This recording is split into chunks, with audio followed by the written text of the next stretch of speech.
In October 2018, a group of fundraisers from the UK travelled with Muslim charities to Bangladesh to tour the projects that they'd raised money for. Self-funded, these individuals went to experience the vital daily work being carried out on the ground firsthand. This is their story.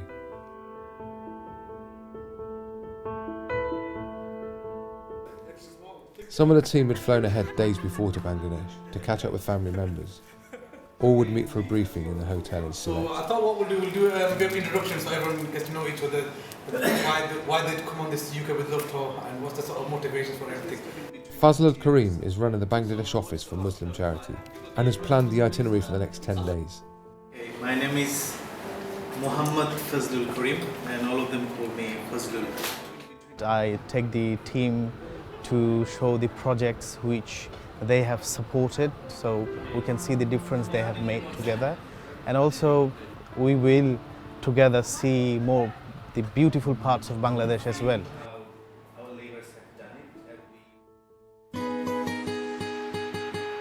The next morning, the team set off for a school renovation project at Mulli Bazar district. Which way is he going? Is he going towards the right or the left? He's going to go straight towards Fesigunj. The school is a 2-hour drive from the city of Sylhet and gives the team an opportunity to take in the beautiful countryside.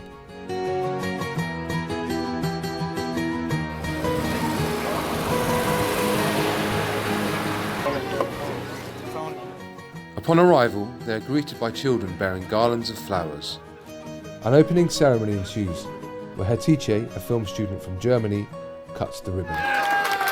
I'm so happy that students can attend the school properly and they have all the facilities they need, especially clean water as well. The school had been destroyed by catastrophic flooding during the monsoon season. Literally just after Ramadan, this place was flooded.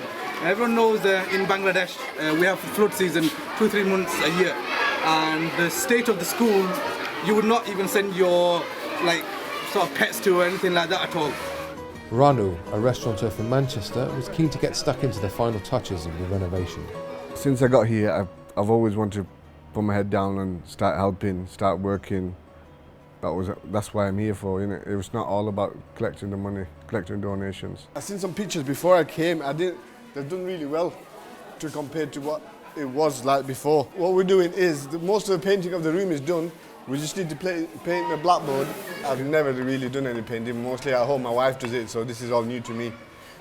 We're just doing the edges now, finishing off. We're nearly done now. Compared to our school back in England, this is even though this is quite nice now, but this is nothing compared to what we have. It was a bit old. It wasn't done right, so we're just refreshing it up, painting it as a blackboard. Yeah, exactly. Making it easy for the teachers, basically, so then that'll make it easier for the students.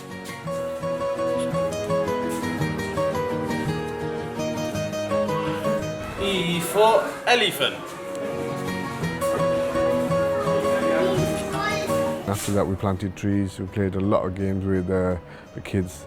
As you get older, it's you find out you get tired quicker. These kids are very fit kids, so you know, that was fun. Team MC!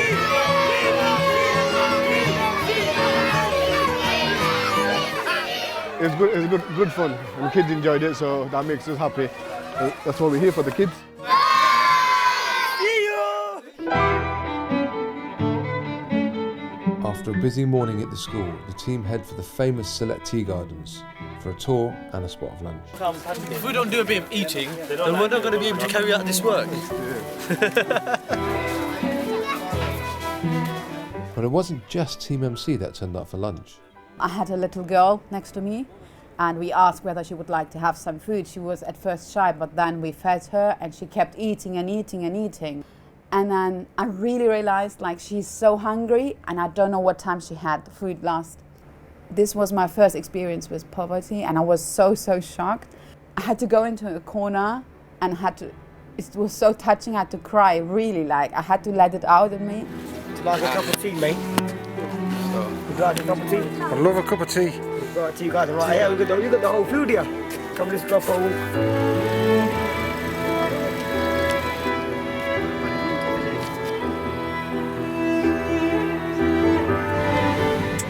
From the tea gardens, the team head to a potential future project.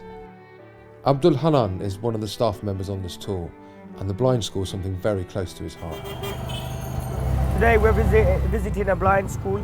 It means a lot to me because my late mother was severely blind before she passed away. It'll be nice to go and spend the afternoon with them and truly understand how they feel. As well as the ongoing works, for Muslim Charity, looking for more projects to take on is a vital undertaking. This is on behalf of Muslim Charity to this Green Foundation School. Inshallah, hopefully the students can utilize this karaoke machine because they like singing. It really affected me because we spend our whole life looking at the world without realizing that somewhere around the world, people out there living in complete darkness. They will not have the opportunity to see this beautiful world.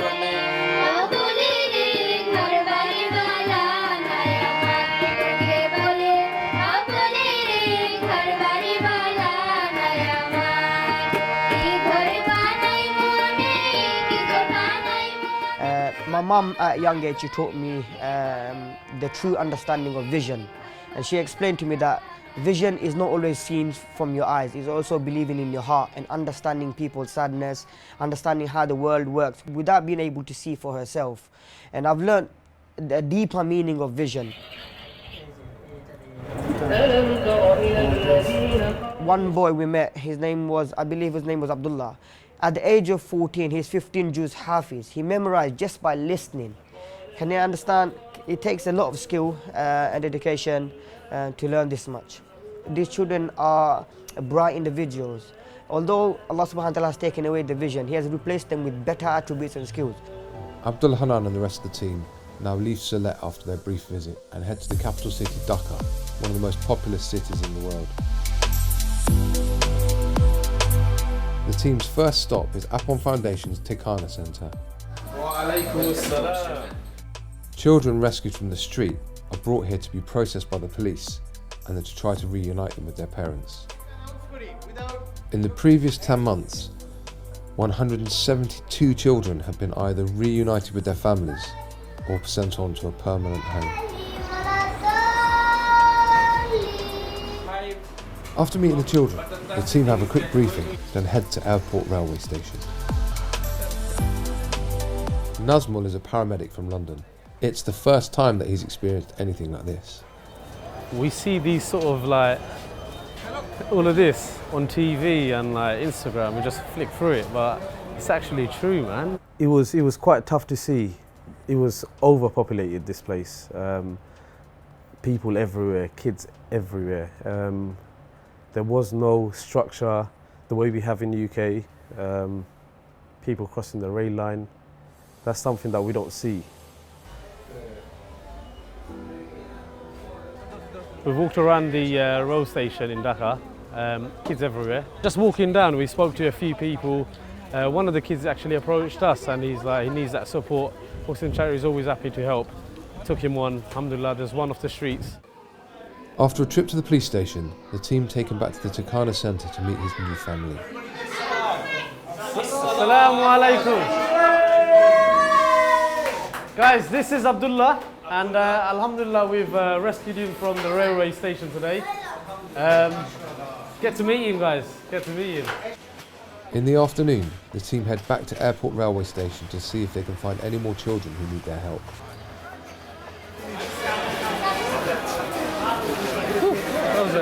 That was a scary experience.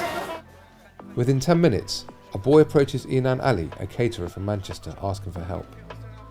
It's shocking. Age of 10, age of 12, even younger, out there, surviving by themselves.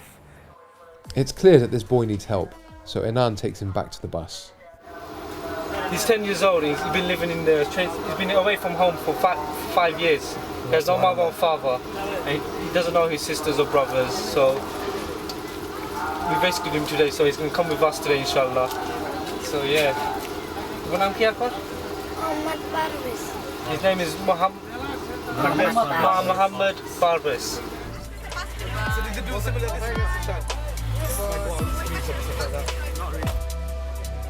First port of call is the police station, to cross-reference and check to see if the boy has been reported missing. Having not been filed as missing, Muhammad is taken back to the Tikana shelter for the night. Very emotional. Like rescuing that child is something, this needs to be happening more, basically. But there have been some very interesting developments with Abdullah, who was rescued earlier that morning. By the evening, we found out that they found his parents, and the emotional part was when his mom came. There's only 2 moments in this tour that I shed tears, and that was the second one. We got to see him hand over and return back to his parents.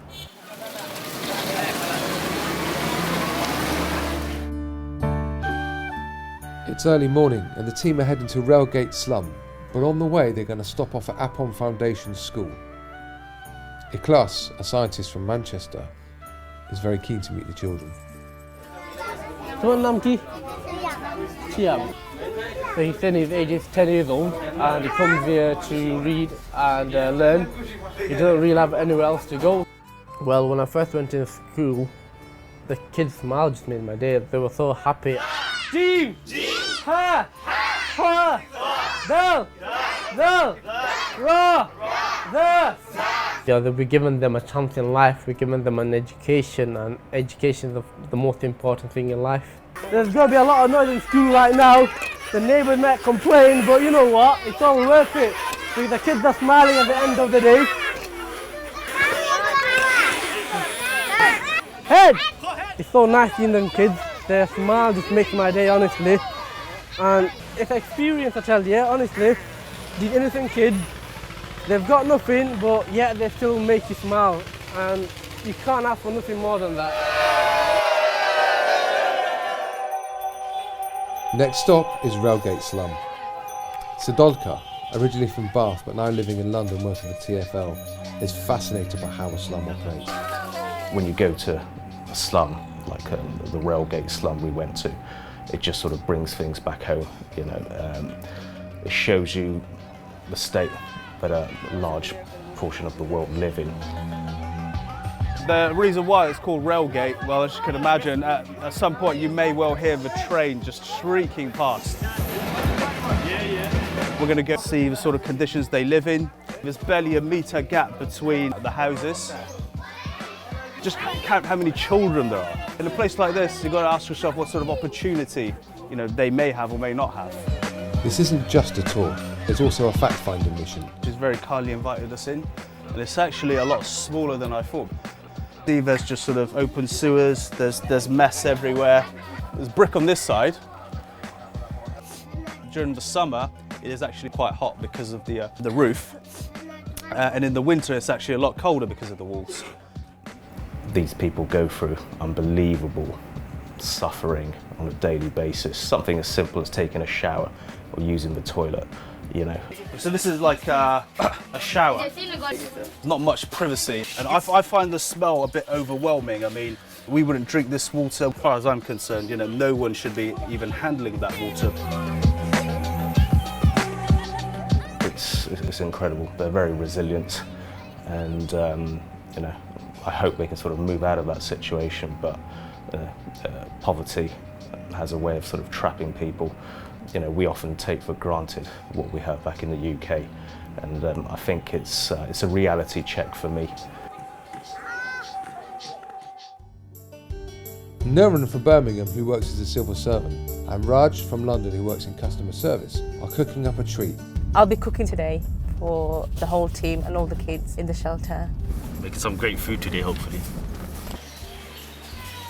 Because there's only one burner, you gotta make sure you do everything right, so it takes a lot longer to cook for everyone. When we went to the kitchen, it was a really small kitchen.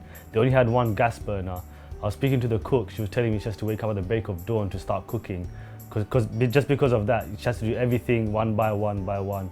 For main, we're cooking lamb curry, egg, which is dimbuna, and then we're cooking fish. Kindly today I'm going to be the sous chef to Nuran. So Gordon Ramsay. Had a bit of Gordon Ramsay moment. I had to put Raj in his place. Yeah, so we had a bit of fun in the kitchen as well at the same time. Raj? Yes, chef? What are these? Shallot, chef. What type of shallot? You told me to cut them thin, chef. But they're fat. Look, they're fat shallot. I'm sorry, chef. What are you? I don't know, chef. What are you? I'm a shallot chef. What type of shallot are you? I'm a fat shallot chef. Look at me. Get out. I'm always passionate about cooking. At home, I'm cooking fresh. I don't eat out much. These are the main ingredients for the curry. This is cinnamon, this is bay leaf, cardamom. At home, I'm always cooking. Got friends over, family over. When I go to my friend's house, family's house, first thing I'll do, I'll go into the kitchen and cook. Just giving a quick stir. The onions are dissolved. Oh, my dad would be so proud of me. Nice to cook for them, nice to put a little, blood, sweat and tears into it. And yeah, it was eye-opening to see, but it was also nice to see the smiles on the kids' faces. They can have something different. With Sal and Raj, we've cooked egg potato, chicken with the cauliflower, fish, and then lamb curry. I hope everyone enjoys the food.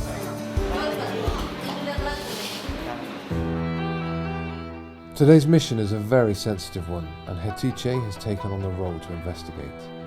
At the moment we are on our way to visit the childcare center in Davladia and oldest brothel in Bangladesh. I'm in front of the back entrance of the brothel, as you can see, and I'm being granted the permission to go inside the brothel and to meet the ladies who work in there. The whole experience of seeing what's going in there just left me completely very speechless.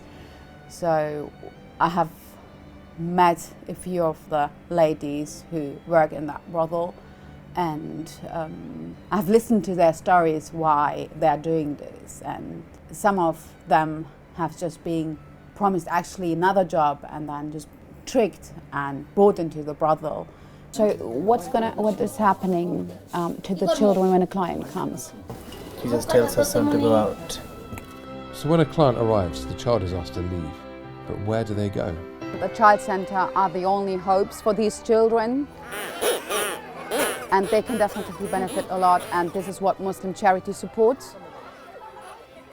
So after what I have seen in the brothel, I'm so happy to be here and to see the children smiling and engaging and spending time with us. They really enjoy it. They need this change. There are a lot of children here, but there are still more children inside the brothel, and this shows us there is still so much work to be done, and there is still so much support needed.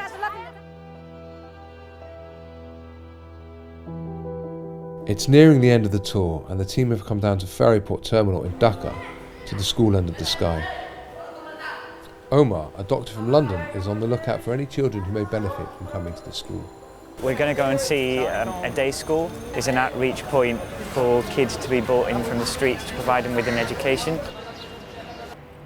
My expectations were to be able to go and physically see for myself what it actually means to be in absolute poverty.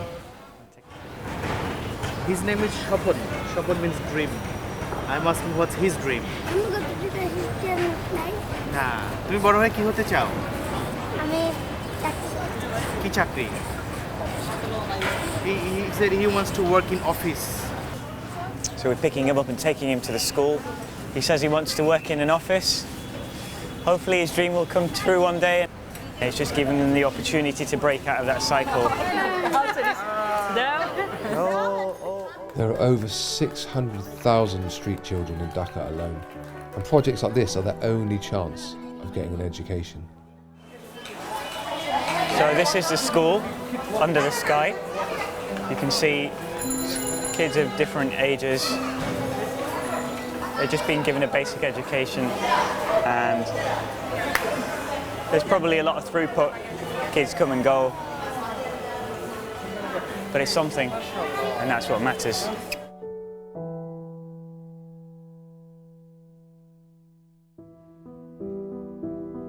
It's the final day, and the team are heading to the Peace Home, the last destination of this tour. Moeen Uddin runs Muslim Charity's Northern Office. Just on the way to the Children's Peace Home here in Dhaka, and the Peace Home is the end solution to the Street Children project. Alhamdulillah, I'm very excited to come back here after coming here last year with Team MC's UK with Love Tour. Assalamu alaikum! It's a heartwarming and emotional moment to come back and see the children, subhanAllah. You can see the smiles on the faces, alhamdulillah.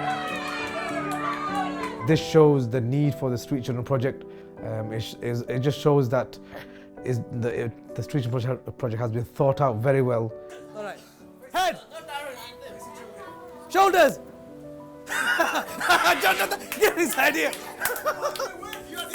No, she moved it! For me, the most amazing thing is the majority of the children are now in mainstream education. It was inevitable that there'd be a game of cricket, England versus Bangladesh. Yes! Run, run, run, run, run, run, run! Yes, man! Stop, stop, stop! The Street Children Project has been thought out very well, and the end conclusion is if we cannot take the child back to the family, they're in a home where they have their own mummy and daddy, in a family environment where they have lots of brothers and sisters. Peace Home is their chance in life, inshallah, and this is all thanks to Muslim Charity Street Children Project and the donors of Muslim Charity. The visit to the Peace Home has been a fitting end to what has been an educational and emotional tour. But what has made it so special? For me, seeing it from London was one thing, but then speaking to the kids, understanding what they're dealing with, trying to understand what they're dealing with, and any little way we can help them. I would very much like to see street children, as inclusive members of society. I really liked it that we were reminded on our intentions, to help the children, to be there for them. We all say we're going to do this, we're going to do that, but we never do. The first step is just close your eyes and do it, because you will never regret it. The team is amazing, and you can see my smile. I really enjoy this. I'm upset that it's ending. Join, you guys will love it. It's a massive good experience. It's eye-opening. Sometimes it was hard, like everyone's got their own issues, problems, etc. But you're gonna have to take it on the chin and get on with it. It's like a family, innit? It's just amazing how everybody have been bonded together to serve humanity, and that's the best part of it. So I think it's the journey of the money that you give, and then actually wanting to see how it makes a difference to the people that you're giving it for. And we, inshallah, we give it for the right reason, with the right intention. One thing to tell you from the team experience, there are British Bangladeshis, some of them said Muslim Charity have shown them Bangladesh. So that was a big compliment for me. I mean, despite they being Bangladeshi origin, they did not really see Bangladesh enough. So thanks to Muslim Charity and its projects in different districts in Bangladesh. Definitely life-changing. Part of me don't even want to go. I want to stay. I will be coming back, and it's something that's going to stay with me for the rest of my life.